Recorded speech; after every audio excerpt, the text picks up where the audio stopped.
The minivan driving mom who state police shot at has agreed to a plea deal. This comes right before Oriana Farrell was supposed to go on trial for that traffic stop seen around the world. News 13's Chris McKee was in the courtroom in Taos today. Attorneys were just 1 week away from taking this case to trial here at the Taos County Courthouse, but they say this is a last-minute deal that prosecutors are now ready to roll with next Monday.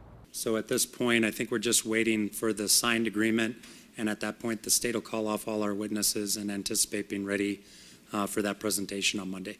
Farrell has been facing charges of child abuse, aggravated fleeing, and for having marijuana pipes after a state police officer shot at her minivan during a traffic stop. It happened near Taos about a year and a half ago. Farrell couldn't decide if she wanted to pay the ticket or fight it in court. She then drove off. The officer stopped her again and got in a scuffle while trying to pull her from the van in front of her 5 children.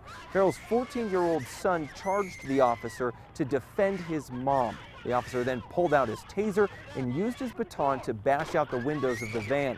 State police officer Elias Montoya showed up and fired 3 shots at the van as it sped away. While her attorneys announced a plea deal today, he only gave a general idea of what his thoughts are on what's inside of that deal. I think it's about as close to justice as we can get in a human environment. Farrell wasn't in the courtroom today, but will be there on Monday to close this case. She's always contended that her actions were in efforts to protect her family.